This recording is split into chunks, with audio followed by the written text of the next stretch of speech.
Now we have a very special guest who is not listed on your agenda, so for the price of your admission, you're getting a very special treat. He has continually been a great friend to the city of Orlando. He's been a fierce advocate for infrastructure improvements, for transit enhancements, for economic development projects, and probably the most important thing personally to me is he was instrumental in the city receiving a Tiger II grant in excess of $10 million, which is going to make horizontal infrastructure improvements to the Creative Village, which is a live, work, learn, play environment that is going to support our digital industry here in Orlando, a digital cluster. And the Creative Village is expected to be the largest LEED certified neighborhood development in the state of Florida, which I assume is appealing to everybody in this room. We're honored that we have the senior senator from the great state of Florida, Bill Nelson.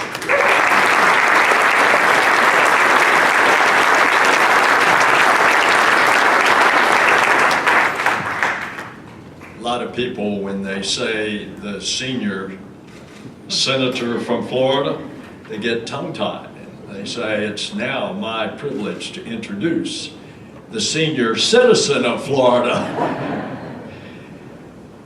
In a world that seems to be blowing apart on this very day, we can come together and celebrate that Orlando is doing its part. It's like the little engine that says, I think I can, I think I can. The little incremental progress is what is going to ultimately make the difference, especially here in the U.S. Now, let me put this in the context of what is happening to the planet. It's called the greenhouse effect. And as we put more carbon dioxide and methane into the air, what happens outside of the atmosphere as those gases collect and as the sun's rays come in and reflect off of the earth, a normal earth, a lot of those rays reflect, bounce off the earth, and radiate back into space.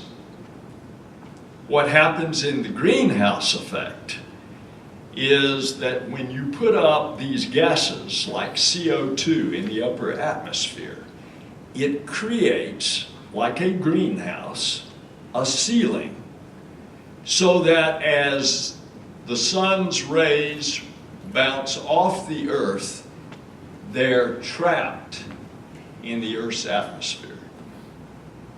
And that causes the heating up of the Earth's atmosphere. Now, you know, the way that our media treats a lot of this issue, and I think that they are changing, because you can't be fair and balanced on whether or not climate change is a real phenomenon. And often that is presented in the media as if, well, here is one opinion, here is the other opinion, but in fact, it's 99.9% of the scientists that all agree that climate change is happening in front of our eyes, as balanced against 0.1% of the scientists that say it is not. So a couple of months ago, I took our Commerce Committee to Ground Zero, Miami Beach, for a Senate hearing. And in front, we had testimony from a NASA scientist who happened to be a former astronaut. And what he testified to was not forecast, not projections, but measurements over the last 50 years. In this case, in Ground Zero of Miami Beach, he told of the measurements of the sea level rise. In the case of the coast of southeast Florida, 5 to 8 inches over the last half century of sea level rise. It is so significant now at ground zero that at times of high tide, the streets of Miami Beach are flooding. And at the time of seasonal high tides, this October, they're expecting quite a bit. And therefore, a city like Miami Beach, unlike Orlando in the center of the state, is having to spend millions of dollars on infrastructure, on drainage systems, on their water systems. And interestingly, for the first time, we've seen the cooperation of the local governments in Southeast Florida, who have all come together, and instead of fighting over this grant or that grant, have come together and are supporting Miami Beach's applications for grants to meet this problem, and then they go to the next group and the next group. Now, before I exit this subject, let me just say that we hear a lot about flood control. And of course, ever since the 1920s and the big hurricane that drowned 2,000 people in and around Lake Okeechobee, there has been this effort of flood control. When the rains come, get the land dry by sending the water to tidewater.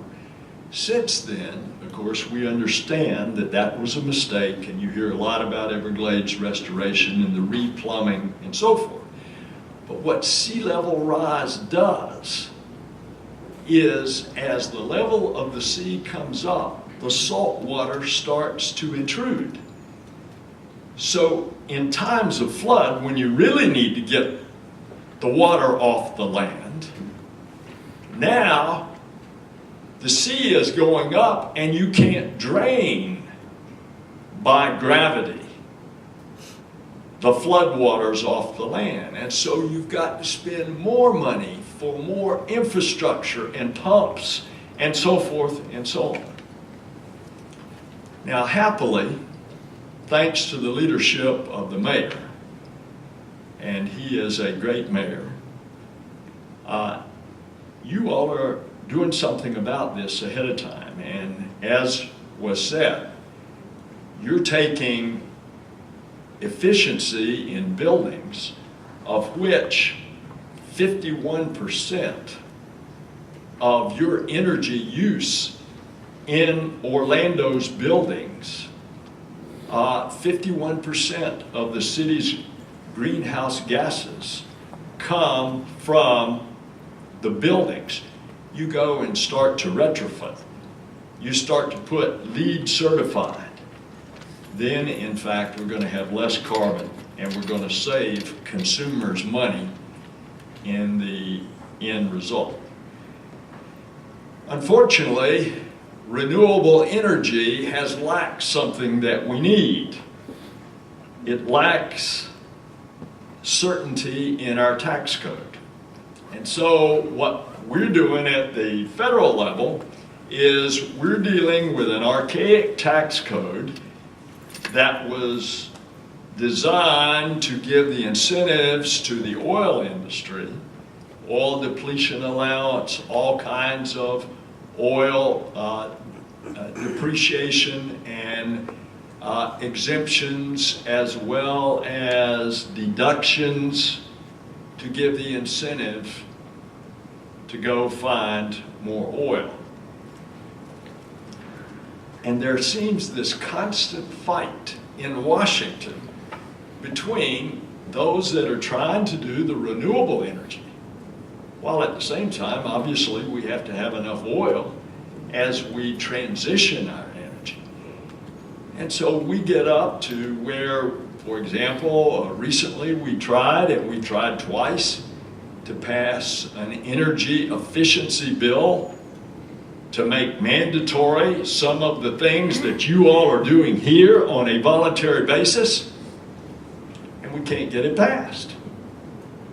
Or we try to change the tax code, and give permanent tax credits and deductions for renewable energy, and we can't get it passed.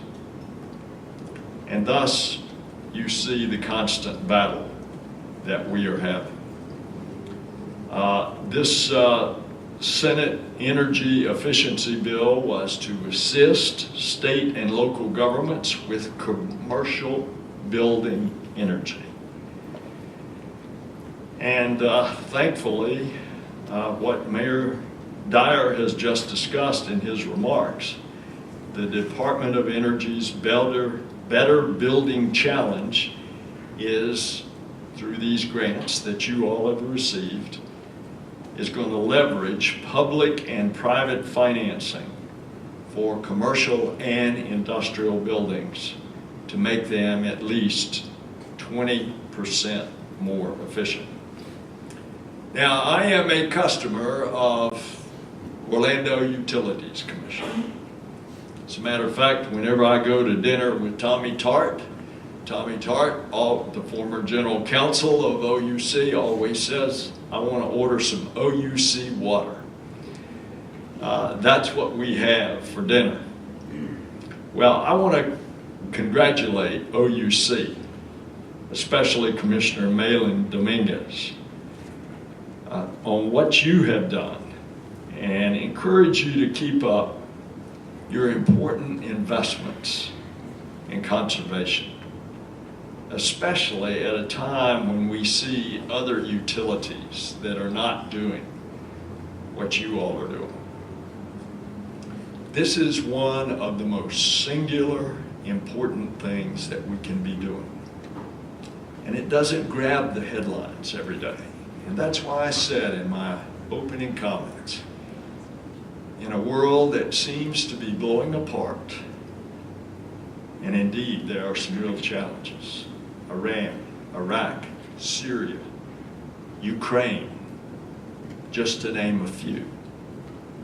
What you are doing is what the little engine that said, I think I can, I think I can. And the little engine did it. Thank you very much.